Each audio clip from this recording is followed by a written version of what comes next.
Late night party in the kitchen. Late night party in the kitchen. Late night party in the kitchen. I gotta go grocery shopping. I'm literally down to like pasta and ramen and oranges and apples. That's what I got.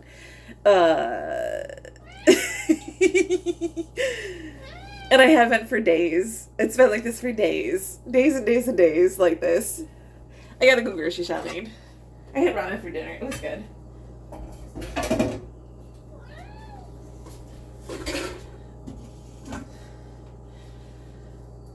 Are you hungry? Yeah, you hungry?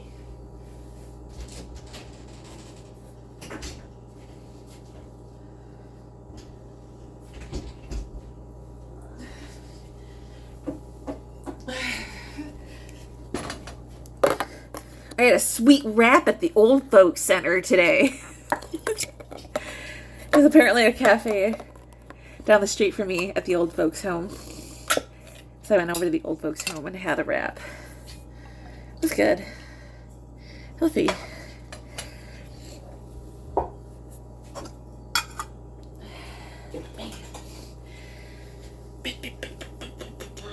Here's my belly. Here's my belly. I'm fat. Hey. What we're not going to do is talk shit about our bodies. What we are going to do pew, pew, pew, pew, pew, is have some water.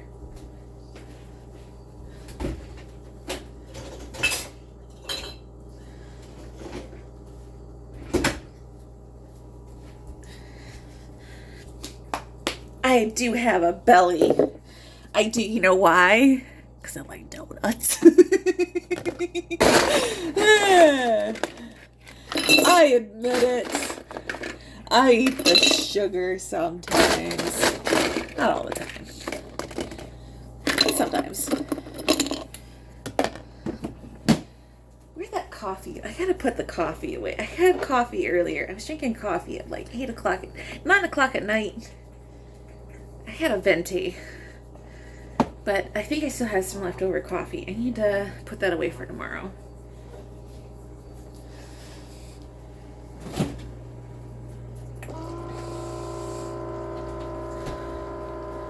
Where's my... Oh, you know where it is.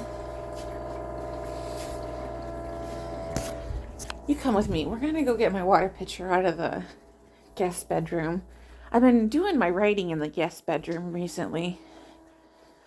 God, my water ice maker sounds so bad right now. I think I need to clean it out.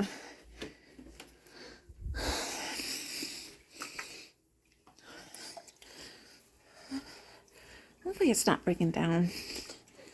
I suppose I could just buy a new one. I've had it for about 6 months or a year now.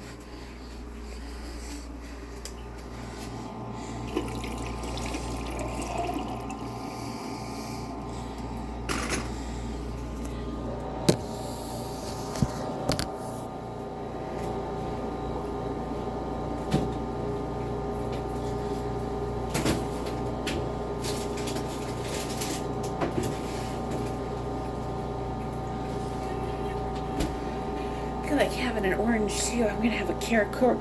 They're Caracara oranges, courtesy of Midwestern Local Meyer. You don't know what that is. You're not from the Midwest. You've never heard of Meyer, formerly known as Thrifty Acres.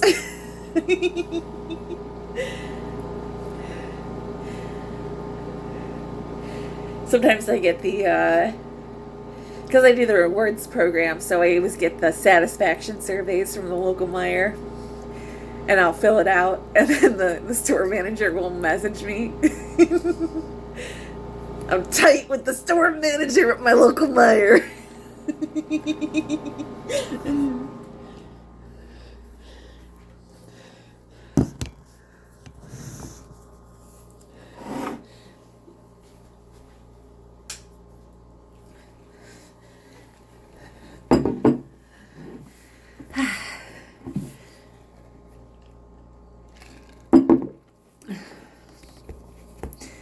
I actually hydrated pretty good today.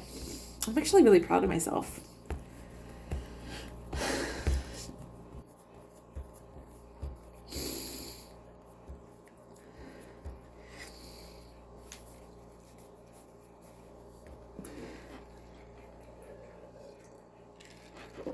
I hate this time of day because if you know me, you know that my tardive dyskinesia starts to go pretty bad.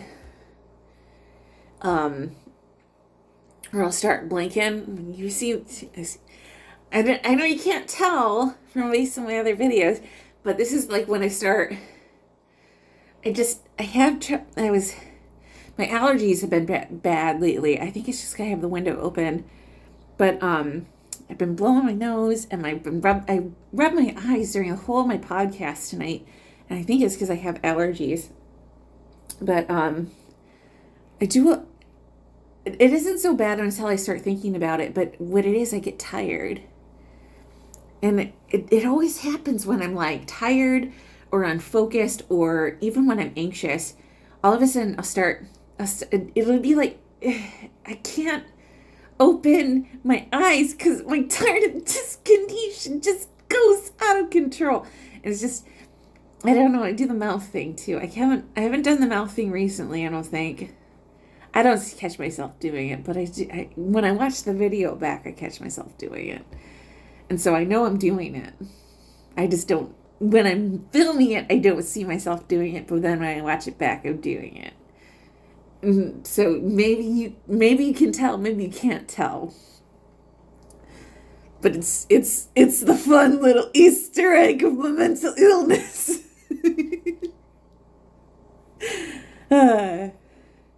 Be like, oh, Ari's popping and locking.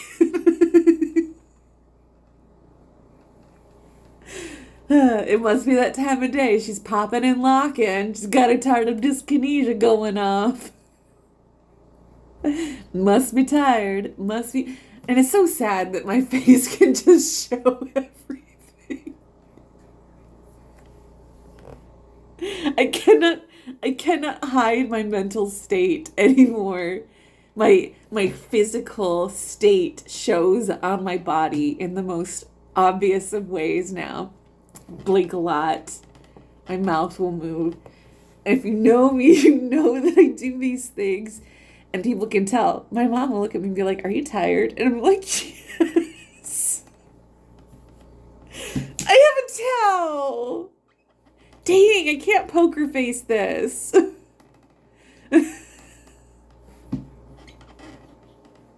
Shit.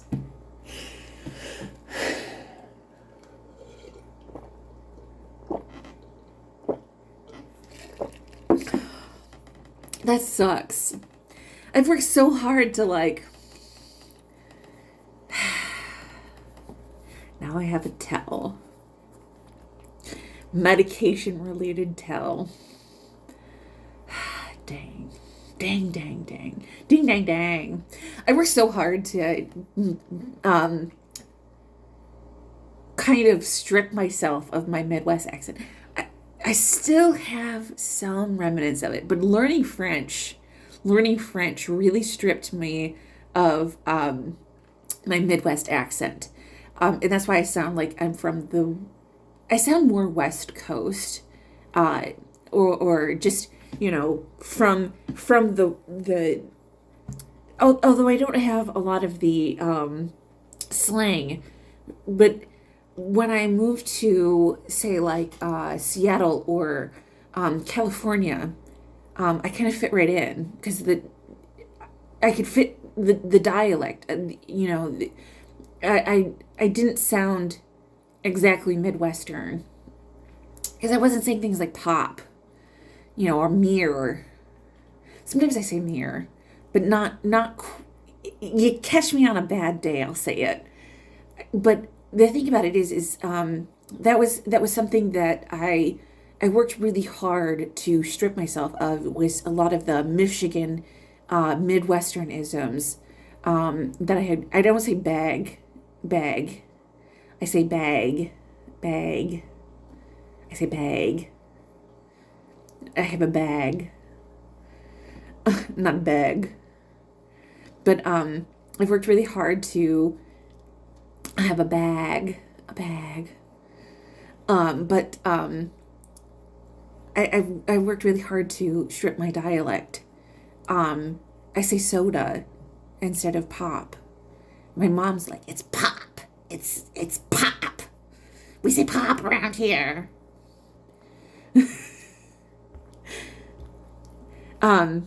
Not that I'm embarrassed about it or anything like that. I wanted to get rid of my tells. I wanted people, when they met me, to not know exactly where I was from and where my dialect was from, and to be slightly confused about the placement of where I was from. I wanted to be I wanted to make myself more mysterious. So I learned French. I thought maybe if I sounded Canadian, believably Canadian, maybe sound like I was from Montreal or sound like I was from somewhere else. So I did things to literally strip my dialect, and strip the sounding of my language. So I changed the way my vocabulary, and I stripped my language, my linguistics, because I knew that it was something that people would notice if I said those things. I wanted to make myself less regionally aware. And this is something that I started doing when I was in college, when I was in my undergraduate degree,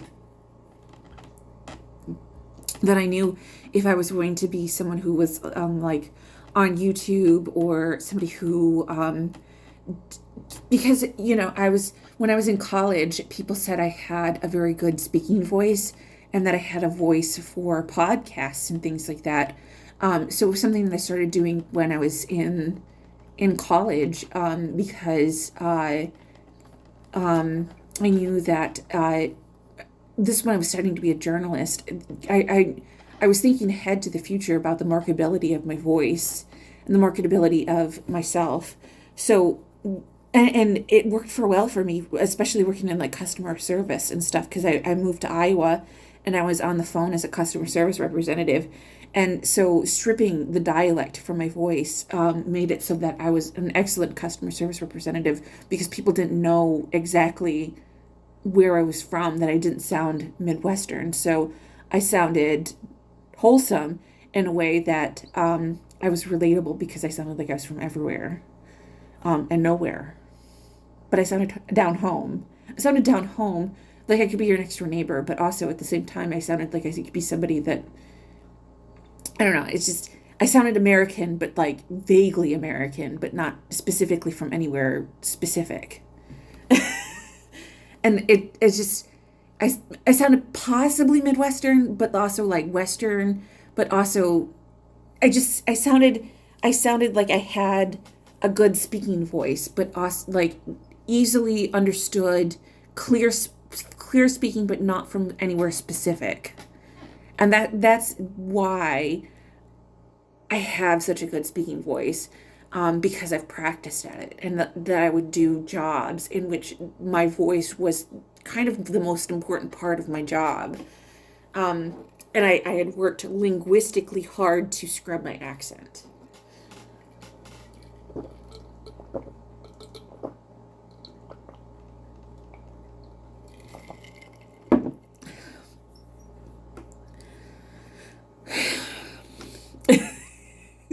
I'm telling you all my secrets. That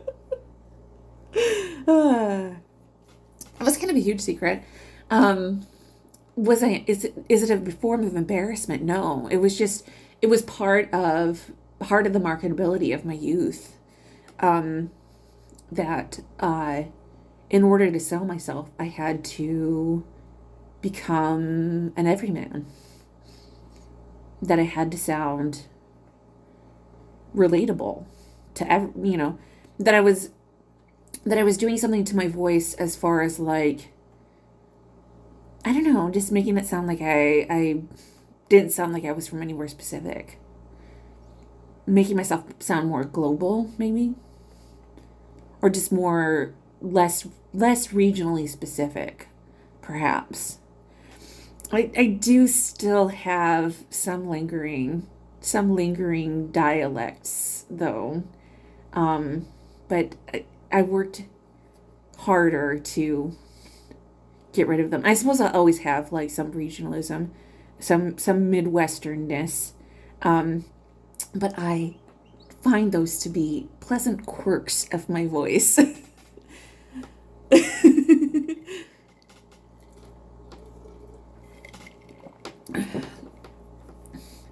Like, I can't say dynamic. Dynamic. We live, because when I always do the podcast with Donnie, he wants me to say, we live in a dynamic society. And I always struggle with that. We live in a dynamic. We live in a dynamic society. And I always struggle with that word dynamic, because my Midwesternism has me struggling with that word. We live in a dynamic society. And so I always will, before the podcast, he doesn't know that I struggle with this, but I will literally practice that word, dynamic. I'll sit there and I'll be like, dynamic. And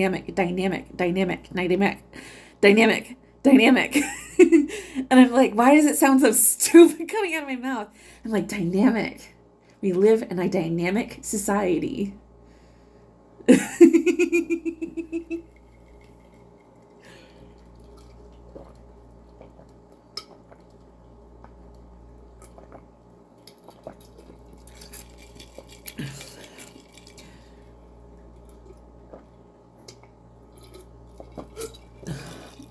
Where social media shapes us.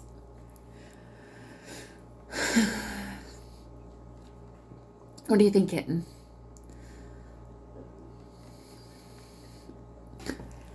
Yeah.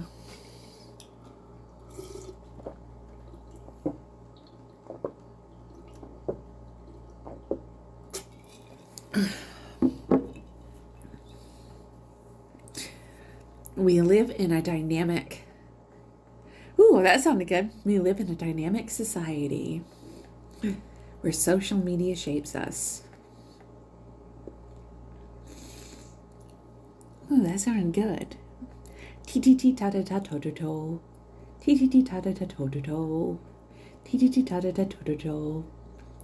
Fi fa fa fo fo. Li la la lo lo. Oh, oh, oh, oh, oh. Are you getting excited, kitten?